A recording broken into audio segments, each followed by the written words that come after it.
오늘은 노력이란 무엇인가에 대해서 얘기해 보겠습니다.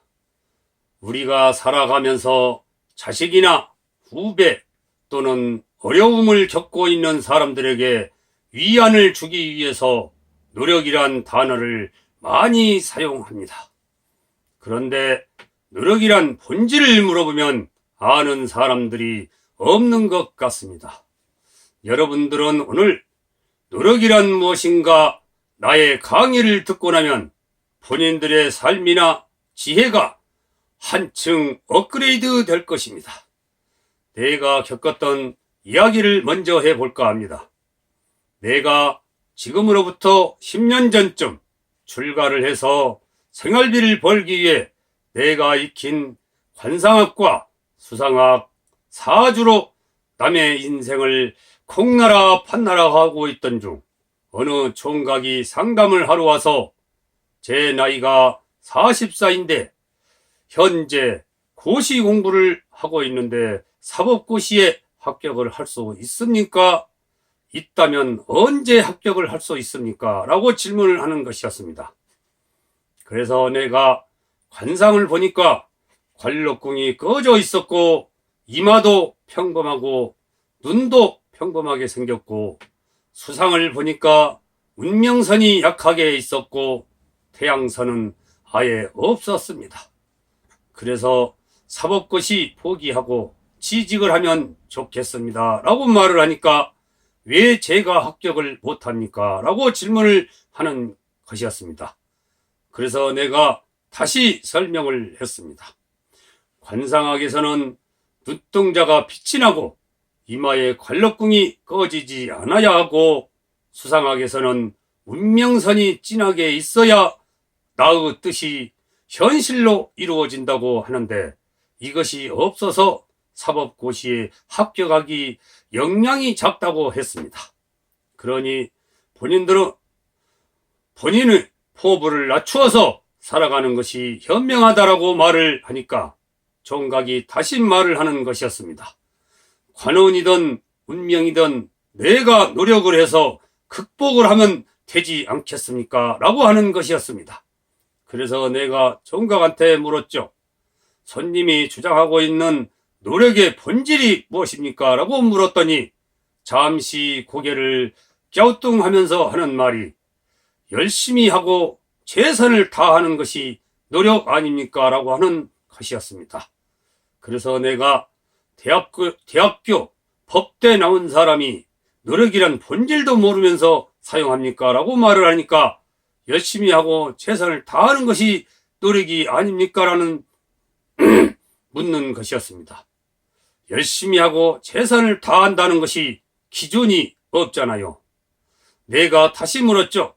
사법고시 시험을 몇 명이 봅니까? 라고 물으니 한 3만 명 정도 보는 걸로 알고 있고 그 중에 합격한 사람은 1000명 정도라고 하는 것이었습니다. 그래서 내가 다시 물었죠. 그럼 시험에 떨어진 사람이 29,000명이니까 29,000명이 하루에 공부를 몇 시간 하는지 통계를 알고 있느냐고 물으니까 총각이 하는 말이 내가 그걸 어떻게 알겠습니까? 그리고 내가 그것을 알 게 뭡니까? 라고 하는 것이었습니다.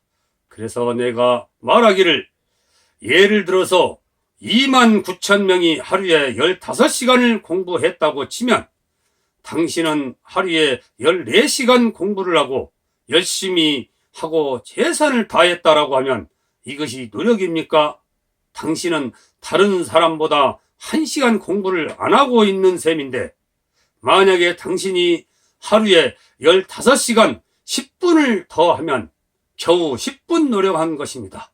이것이 노력의 본질입니다. 그렇습니다. 남보다 더 하는 것이 노력입니다.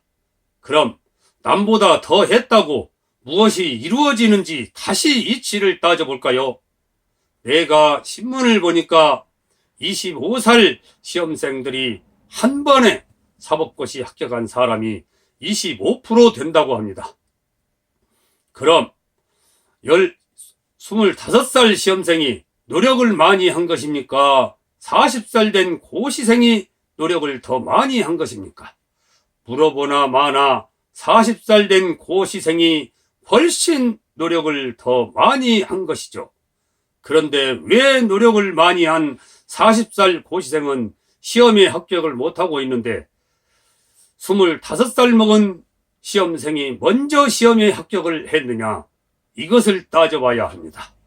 그래서 내가 실전도로 해답을 찾아보니까 노력이라는 것도 두 가지로 나누어서 해명을 해야 정확한 해답이 나옵니다. 첫 번째는 상대성이 없는 노력, 두 번째는 상대성이 있는 노력이 있습니다. 이것을 자세히 설명을 하면 첫 번째 상대성이 없는 노력부터 설명을 하면, 예를 들어서 내가 나의 육체를 근육으로 단련을 해야 하겠다고 생각하고 헬스클럽에 가서 열심히 반복해서 운동을 하면 운동을 안 하는 사람보다 근육이 발달이 됩니다. 이것은 누구나 노력하면 가능합니다. 두 번째, 상대성이 있는 노력이란 무엇인가? 예를 들어서 설명을 하면 권투 선수가 올림픽에 나가서 금메달을 따려고 한다면 금메달은 한 개입니다. 이 한 개의 금메달을 따려고 수많은 국가대표 선수들이 노력을 한다는 것입니다. 이것은 노력만 갖고 안 됩니다. 천부적인 기질이 있어야 하고 운도 따라줘야 가능합니다. 이것이 노력의 본질입니다. 그럼 노력의 본질을 알았으니까 실전에서 일어나는 문제를 풀어볼까요? 어떤 사람이 개인 택시를 사서 일을 했는데 남들은 하루에 15시간 운전을 하고 쉬는데 나는 돈을 더 벌기 위해서 하루에 20시간 운전을 했다고 과정을 할 때 노력의 대가로 5시간에 대한 돈은 더 벌겠지만 반대로 5시간의 과로로 인해서 육체가 병이 생기면 이것도 노력을 해서 그 대가로 질병이 걸리는 것입니다. 이와 같이 노력을 해서 얻는 것도 있지만 노력으로 인해서 인생을 망치는 경향도 있습니다. 인간이 1000년 만년 살 것 같으면 무엇이든 노력해서 얻을 수 있지만 인간의 육체는 시간이 흐를수록 약해진다는 것도 알아야 합니다. 그러므로 내가 하고자 하는 것이 상대성이 없는 노력인가 아니면 상대성이 있는 노력인가 잘 판단해서 노력해야지 무턱대고 노력을 한다면 아니한 것보다 못하는 결과가 나올 수가 있습니다. 여러분, 이제 노력이란 본질을 이해했습니까?